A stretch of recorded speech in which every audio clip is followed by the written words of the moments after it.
Welcome back. This week we're talking about episode 10 of Siberia. Before I get started, I wanted to thank you all for the feedback that you've been giving me on what I should cover after Siberia wraps for the season. I also wanted to say something about one of the shows that several people are suggesting that I cover. The Walking Dead premieres Sunday, October 13, and there are a horde of people just dying to sink their teeth into this show. But I don't consider myself one of those people that can really stand up authoritatively and comment on the show. Now, one of those people who I do think has the chops to take on this show is Chris Hardwick, the host of AMC's The Talking Dead, which airs directly after The Walking Dead on Sunday nights. He's got a better staff, better equipment, better set, guest stars, and way more enthusiasm than I can muster for it. So when you watch The Walking Dead, just take that extra hour after the show and watch The Talking Dead. So without further interruption, let's start the review.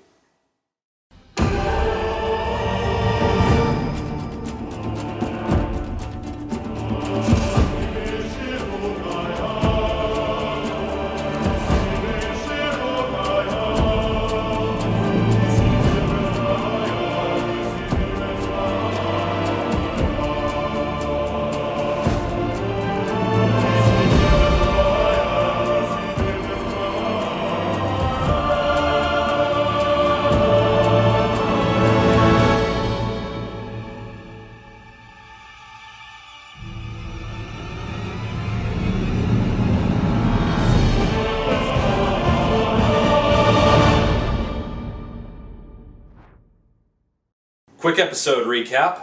Joyce gave Daniel a pep talk. I need you to man up. I can't have you broken down. The contestants were relocated. Yes, Randy, you're alive. Daniel figured out how to replace the beacon. Loop it around the roof. We can make our own antenna. Neeko was impatient and foolish. I'm not gonna just sit here and wait for them to come in and waste the stuff. Johnny revealed more revealers. Test Group A didn't pay Test Group C at the settlement? Sabina and the others were banished from the valley. You must never return. Don't worry about that, we won't. Irene got all better. Your fever is gone. It's gone. Johnny and Joyce had a lover's quarrel. Yeah, I was honest about everything. You even lied about your name. What are you talking about? Sam and the others made radio contact. And back at the camp, the contestants started the long walk home.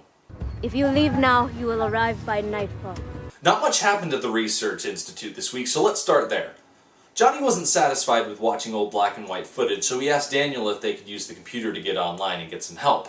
After Daniel tried to explain that the computer didn't have an internet connection, Joyce made what is possibly the best statement I had heard all day. So can't you hack it or something? No, you can't just hack it. If there's no internet, there's no internet. First of all, how did Johnny plan on getting help using the internet? Despite what the Priceline commercials say, Kaylee Cuoco isn't going to personally show up to your Siberian gulag to whisk you away to fun in the sun. I like fun. Without Penny and Captain Kirk to rescue them, Daniel was faced with the possibility that Irene could already be dead despite his best efforts to find help. Joyce's pep talk was a nice moment. Daniel had been going on pure determination up to that point, and the sudden slap from reality completely derailed him. I like how Joyce was able to calm him down and help him realize that everyone is relying on his knowledge to rescue them from their situation. Just because Irene may be dead doesn't mean that he has failed, because it's not just Irene that he was working to save.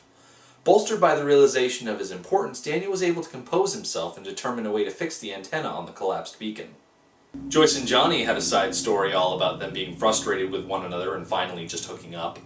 I have to be honest, I found the whole thing to be a little tedious. I think it's because I didn't understand where Johnny was coming from, still being mad about Joyce working as an agent of the producers. Sure, they told her to romance him, but what bearing does that have now that the producers were all killed by the Valleymen? Side note, yeah, I don't think the producers were taken captive anymore. They are totally dead. Anyway, I still don't understand why he's still holding all that against her. However, we did get that juicy argument between the two of them where Joyce reveals that she's read Johnny's background check, which would have been more interesting to hear about, but no. That would have cut out time for snuggling. Another thing that I didn't understand was Joyce's fascination with the bird in the cage. First of all, that bird makes way too much noise for being locked in a cage. But secondly, Joyce was all about that bird. Is that the bird that Sam said? And I don't know why. I think that's the bird Sam said he saw. Of course, her obsession with the bird leads to Johnny finding the revealers in the lab, but other than that, I don't get it. Help me free the bird and then we get wired. Joyce, enough with the bird. I thought the revealers in the lab were an interesting find, to be sure, but ultimately disappointing. I was hoping that the revealers for test groups A and B were out in the valley somewhere. Just having them in the lab took the wonder away, especially considering that the two contraptions were in such pristine condition. If you ask me, which you probably won't, but I'll say it anyway, I would have labeled the revealers Group D and E and left the possibility for finding more revealers open for the season finale or for a second season. Daniel's tumble from the ladder had about as much lasting influence on the story as Johnny chopping off his finger. I really didn't see the point of it. In fact, it's never really brought up afterwards. My guess is that Daniel had a ketchup packet in his hood, and when he fell off the ladder, the packet just burst all over the back of his hair, because he didn't seem to be hurt in the least bit after his accident. I mean, he was still well enough to continue putting the wire in place and even stayed up all night calling for help. Eventually, it was the cameraman who had heard a voice on the radio and relayed their location to the person on the other end. The intervention of the cameraman was certainly significant considering that they've been very hands-off so far, but the more I think about it, the less important it gets. Of course the cameraman is going to pick up the radio when he hears someone on the other end. Why wouldn't he? Besides, when you think about it, who better to talk to the person on the other end of the radio than someone who speaks fluent Russian? Back at camp, we found Sabina, Neeko, and Miljan taken hostage by the tribesmen from last week's cliffhanger. On the bright side, Esther and Annie are okay, and everyone is finally back together again. It's nice to see Esther and Annie alive, but at the same time I'm starting to realize just how few people have died on this show. When I started reviewing episodes, I was looking forward to a high body count, almost like a slasher movie, but so far I've only been able to read out 2 people as dead. I know it's morbid to think this way, but I wanted a lot more death in this show. Speaking of death, I think the writers missed a big opportunity for Neeko to bite it in this episode. After the contestants identified their captors as the Evenki that Sam read about, Neeko stormed out of the tent and started demanding information. That early in the episode, it still wasn't clear how hostile the tribe was, and I really wanted them to stick Neeko and shut him up for good. Unfortunately, Sabina got in the way and kept him from getting killed. Looking back on the episode, it's clear that the Evenki wouldn't have hurt him, but watching it for the first time, I was really hoping that this outburst would be Neeko's last. It's during Neeko's tirade that we're introduced to Merlik, the tribeswoman who spends the rest of the episode providing exposition and answers to pretty much all the questions we've had so far this season. We also meet Sasha, the little girl that Sabina saw in the woods back in episode 5, who speaks way too much like an adult. And finally, we meet the shaman of the tribe, who contributes literally nothing to the episode. In fact, the producers could have saved themselves the trouble of casting the role and just made the character an off-screen entity. The shaman will decide what we must do with you. Anyway, let's run down the explanations that we get this episode. Number 1. The mushrooms, they allow him to see what will happen. And then he will know what to decide. So when you eat mushrooms, you can see the future? Yes. Our friend ate these ones and she was like hallucinating. She almost died. He is a holy man. He can eat them. Others cannot. Number 2. Our word is Mangimi. They are the ones of the valley. The Valiman. Is it another tribe? They are our enemies. Many bad things have happened since the ancient truce was violated.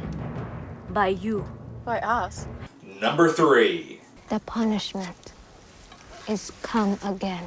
100 years ago, Ogdi punished our people for their sins by flattening the land and lighting the sky on fire. That's what we saw. We saw that in the sky a few nights ago. Number 4. There are some places in the woods that have strange effects on the mind. You forget where you have gone and become lost. Many people have died in the woods this way. That is why we call this the Valley of Death. Not even the animals dare to live here. Number 5. I know this sign. What does it mean? It is the symbol of the Valiman. It marks the line between our territories. Number 6. Are you guys trying to scare us again? What do you mean? Monster feet. No. Those are the foot of the Valiman. We wear them to make their tracks, so they do not follow us. So after the contestants are formally banished from the valley by the shaman, they are permitted to see Irene, who, thanks to Healing herbs. is doing remarkably better. Am I a little bummed out that Irene survived? Kinda, yeah. I've said so many times that I wanted either Daniel or Irene to die, And now it looks like both of them are going to live through this, and I'm going to be denied the blood that I wanted. I don't think you guys realize how much I like putting the word dead over a character's face in my show opener. Of course, now it looks like we're going to get our Daniel and Irene reunion happy ending, and that's okay, but I wanted tragedy. I'll get over it, I'm sure. Sabina finally got her chance to confront Esther about the sleeping pills, but absolutely nothing came from it. You want to explain it? I don't know what you're talking about. Okay. We got 2 lines of dialogue. 2 lines. And that was it. No explanation, no prodding inquiry, nothing.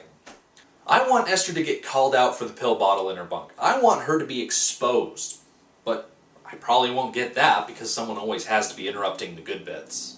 Eventually the contestants made their way back to camp to gather additional supplies. It was good of the Evenki to help them out by letting Irene ride in the sled most of the way, but it's obvious that had Esther not said anything, they would have just bypassed the camp altogether. Annie got her chance to carve Rest in Peace next to Natalie's name, which was a nice little moment, but the best part was Million taking that yellow bag from Esther. I'll help you out with it. I knew we were going to be good friends, huh? I saw a few people guessing online that Esther took the prize money out of the revealer, and between Million's manner and Neeko's not-so-subtle foreshadowing... We're leaving the game, just us 6. But no one wins any money. I think it's safe to say that the yellow rucksack on Million's back is worth quite a bit. Finally, the contestants got to the border of the Evenki territory and were told that as long as they kept the trail, they would find where they were going before nightfall. Based on what was shown during the previews for next week's episode, it's clear that they're headed towards the Research Institute, so we have that to look forward to.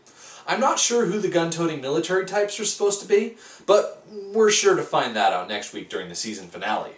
And now it's time for the Tweet of the Week. This week's tweet comes from the always interesting, never predictable, and endlessly entertaining @Miljan Milosevic. It says, "This Falcon is an actor. Hashtag Siberia @NBC Siberia. Hashtag Falcon. Hashtag on set." I know I usually include an explanation as to why I chose the tweet I did, but come on. Just look at that face. Look at that Falcon. How can you say no to this? You can't. When I compare episode 10 to the 2 preceding it, I find episode 10 superior because the characters are more focused and spend less time stumbling around in bewilderment. I always find that the better episodes are comprised of characters setting a goal at the start and accomplishing that goal by the end. Specifics can be argued for episodes 8 and 9, but I didn't feel like the characters accomplished much, as everything they did seemed to happen either by luck or misfortune, with them having very little power over their situation. Episode 10, on the other hand, saw Daniel fix the radios, Sabina find answers, Johnny finally get to first base with Joyce, and Million reclaim his book. I enjoyed this week's episode and think it did a good job of setting the stage for the season finale.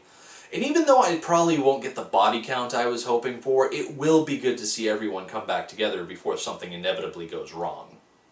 In the meantime, I'm still taking suggestions on what you'd like me to do once Siberia wraps for the summer. And as always, please comment below to keep the conversation going, subscribe to my channel for more of these weekly reviews of Siberia, and follow me on Twitter to see what I have to say during each episode. So until next week, I'm Rick D, and thanks for watching.